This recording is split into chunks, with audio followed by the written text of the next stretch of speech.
Hello दोस्तों, स्वागत है आपका PKR इलेक्ट्रिकल इंजीनियरिंग चैनल में। दोस्तों आज हम लोग देखने वाले हैं Punjab state power corporation limited JE electrical paper solution part 1। ठीक दोस्तों, तो जो भी हमारे चैनल पर नए हैं वो हमारे चैनल PKR इलेक्ट्रिकल इंजीनियरिंग को सब्सक्राइब करें, दोस्तों के साथ लाइक एंड शेयर करें। ठीक दोस्तों, बढ़ते हैं पेपर की तरफ। ठीक दोस्तों, तो ये Punjab state power corporation limited का पेपर है जो 18/12/2019 को संपन्न हुआ दोस्तों, जूनियर इंजीनियर इलेक्ट्रिकल का। देखते हैं क्वेश्चंस को। पहला क्वेश्चन दोस्तों कि for a synchronous motor the nature of speed torque characteristics if torque is on Y axis and speed is on X axis is a. तो चूंकि दोस्तों हम लोग जानते हैं कि जो सिंक्रोनस मोटर होती है उसकी स्पीड कांस्टेंट होती है एंड टॉर्क वेरिएबल होता है, तो जो स्पीड होगी वो straight line and parallel to X axis. तो इसमें जो टॉर्क एंड स्पीड का कैरेक्टरिस्टिक्स बनेगा वो straight line parallel to X axis. Option 4 is correct. अगला क्वेश्चन दोस्तों कि silver metal is a space of electricity. जो सिल्वर मेटल होता है वो क्या होता है? इलेक्ट्रिसिटी का गुड कंडक्टर होता है दोस्तों, क्योंकि सिल्वर का रेजिस्टिविटी बहुत ही लो होती है एंड कंडक्टिविटी हाई होती है। अगला क्वेश्चन दोस्तों, the definition of demand factor is. तो जो डिमांड फैक्टर की डेफिनेशन क्या होती है? जो डिमांड फैक्टर बराबर होता है, डिमांड फैक्टर बराबर होता है मैक्सिमम डिमांड बटे कनेक्टेड लोड। ठीक दोस्तों, मैक्सिमम डिमांड बटे connected load. Option 2 is correct, maximum demand बटे कनेक्टेड लोड। अगला क्वेश्चन दोस्तों, the definition of synchronous reactance is. तो जो सिंक्रोनस रिएक्टेंस होता है एक्स एक्स, ये होता है ये combined reactance due to leakage flux and armature reaction. ये दोनों का कंबाइंड होता है armature reaction and leakage flux का। ठीक दोस्तों, तो option 4 is correct, combined reactance due to leakage flux and armature reaction. अगला क्वेश्चन दोस्तों, in IP class A address the space byte is reserved for network IDs। तो ये option हो जाएगा first. Option 4 is correct, in IP class A address the first byte is reversed for network IDs। अगला question दोस्तों, which of the following logic gates provides output as zero when both inputs are same. तो ऐसा कौन सा logic gate होता है दोस्तों जिसमें दोनों इनपुट अगर सेम होंगे तो उसका आउटपुट जीरो मिलेगा? तो दोस्तों ये होता है XOR गेट, क्योंकि XOR गेट में दो इनपुट होते हैं एंड एक आउटपुट होता है। ठीक दोस्तों, एंड जब दोनों इनपुट सेम होते हैं, अगर 1 1 होगा तो इसका जो आउटपुट होगा वो जीरो मिलेगा, अगर 0 0 है तो इसका आउटपुट हमें 1 मिलेगा। अगर एक भी इनपुट लो और एक इनपुट हाई है तो हमें इनपुट हाई मिलेगा। ठीक दोस्तों, तो इसकी जो बूलियन एक्सप्रेशन होती है A B bar plus A bar B होती है। ठीक दोस्तों, तो इसका जो सॉल्यूशन होता है, इसका जो सर्किट डायग्राम होता है,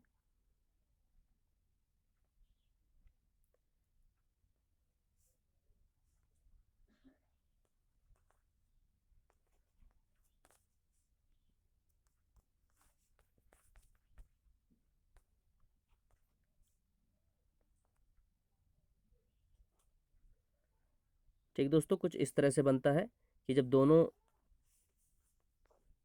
इनपुट अगर सेम होंगे तो उनका जो आउटपुट होता है वो जीरो मिलता है। ठीक दोस्तों,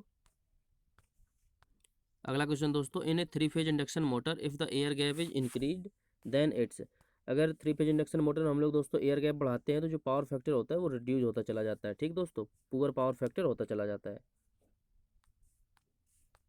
अगला क्वेश्चन दोस्तों, if 3 phase inductors if 3 inductors are connected in parallel then which of the following is correct. अगर 3 इंडक्टर को पैरेलल में कनेक्ट करेंगे दोस्तों तो क्या होगा? ऑप्शन देखते हैं, power across all the inductors will be same, no thermal losses across all the inductors will be same, no current across all the inductors will be same, no ये series में होता है कि सभी में करंट सेम जाएगी, voltage across all the inductors will be same. जी, parallel में अगर इंडक्टर्स जुड़े हैं दोस्तों तो उनके अक्रॉस वोल्टेज सेम होगा। अगला क्वेश्चन दोस्तों, a voltage wave is given by V बराबर 200 sine 314t, what is the maximum value. तो चूंकि दोस्तों जो इक्वेशन होती है वो होती है VM साइन ओमेगा टी, तो चूंकि यहाँ पे जो VM होता है वो मैक्सिमम वैल्यू होती है, तो VM बराबर यहाँ पे दिया गया है 200 वोल्ट, तो VM हो जाएगा 200 वोल्ट। Option 4 is correct. अगला क्वेश्चन दोस्तों, at which level of an organization does a corporate manager operates? तो ये होता है टॉप लेवल। अगला क्वेश्चन दोस्तों कि which of the following is an universal logic gate? तो यूनिवर्सल लॉजिक गेट दोस्तों एन और गेट होता है या नॉर गेट, एंड एक और होता है एन एंड गेट। ठीक है दोस्तों, एन एंड गेट, ये दो यूनिवर्सल गेट होते हैं, नॉर एन एंड गेट।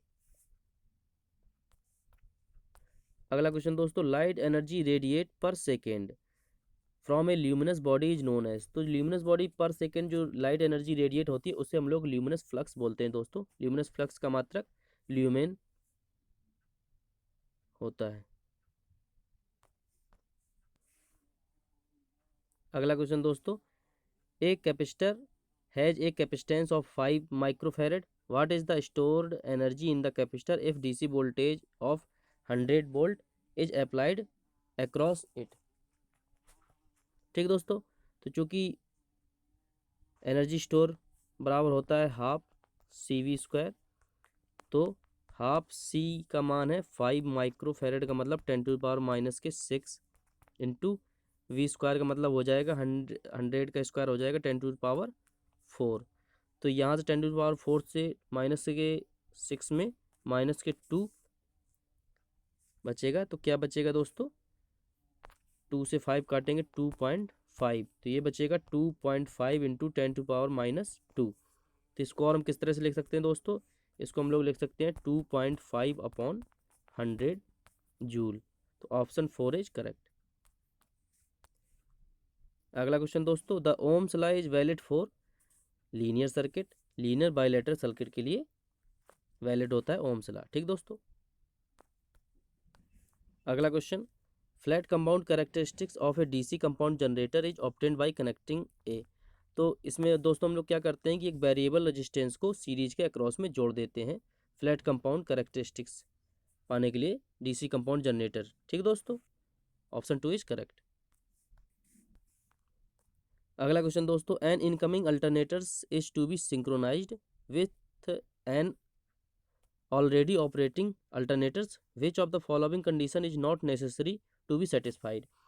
अगर एक अल्टरनेटर को हम लोग सिंक्रोनाइज करने के लिए लगाते हैं एक अल्टरनेटर के साथ में, तो उसमें क्या ऐसी कंडीशन है जो नहीं होनी चाहिए? पहला, सेम फ्रिक्वेंसी, नहीं ये होना चाहिए, अगर सेम फ्रिक्वेंसी नहीं है तो सिंक्रोनाइज नहीं होगा। सेम वोल्टेज मैग्नीट्यूड, ये भी होना चाहिए दोस्तों। सेम फेज सीक्वेंस, जी सेम फ्रिक्वेंस भी होना चाहिए। सेम प्राइम मूवर स्पीड, ये नेसेसरी नहीं है कि ये सेम प्राइम मूवर स्पीड से उसको हम लोग कनेक्ट करेंगे। तो ऑप्शन 4 इज करेक्ट। ये तीनों चीज़ें सेम होनी चाहिए, same frequency, same voltage magnitude and same phase sequence, तभी सिंक्रोनाइज होगा। अगला क्वेश्चन दोस्तों, which of the following is equivalent to be Boolean function x plus x/y? तो इसके आगे आ जाएगा, इसका एक्सप्रेशन जो आएगा वो होगा x। Option 3 is correct. अगला क्वेश्चन कि the coefficient of coupling is a factor use when two coils? तो कोफिशिएंट ऑफ कपलिंग फैक्टर कब यूज करते हैं? जब दो कॉइलें म्यूचुअली कपल्ड होती हैं एक मैग्नेटिक सर्किट में।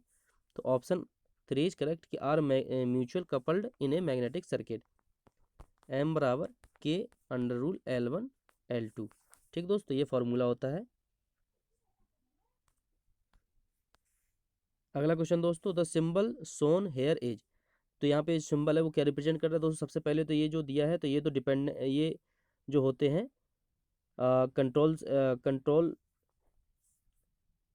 कंट्रोल सर्किट दिखा रहा है, एंड इसमें जो सिंबल है एरो ये करंट को दिखा रहा है।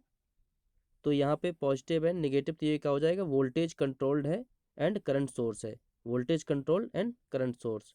ठीक दोस्तों, ऑप्शन 1 इज करेक्ट। अगर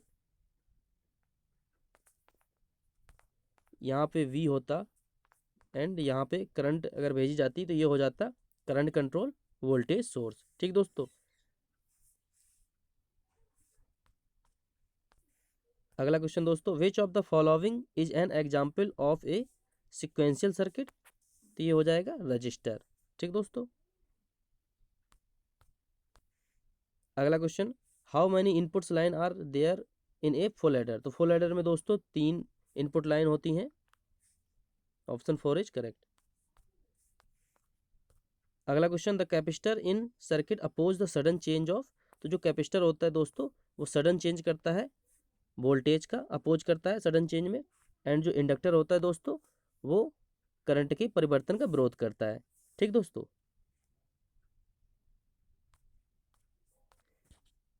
अगला क्वेश्चन दोस्तों कि which device is use to measure phase difference between grid voltage and voltage generated by a synchronous alternator. तो सिंक्रोनस अल्टरनेटर की बात हो रही है दोस्तों यहाँ पे। Measure phase difference between grid voltage and voltage generated by a synchronous generate alternator. तो ये करते हैं हम लोग सिंक्रोनोस्कोप द्वारा। अगला क्वेश्चन दोस्तों, which instrument is use to measure the surge voltage on transmission line caused by lightning. Lightning के केस में हम लोग दोस्तों किससे मेजर करते हैं? तो सिंक्रोनोस्कोप से, नो वोल्टमीटर से, no voltmeter, no. Option 4 is correct, klydonograph से। अगला क्वेश्चन दोस्तों, the instrument use to determine the RMS value of AC voltage of high magnitude 11 kV of any wave shape is a या an instrument.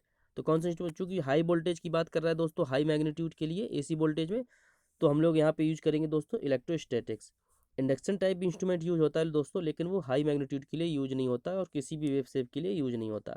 ठीक है, तो यहाँ पे electrostatic instrument use करेंगे। अगला क्वेश्चन दोस्तों, the leakage factor in magnetic circuit is defined as.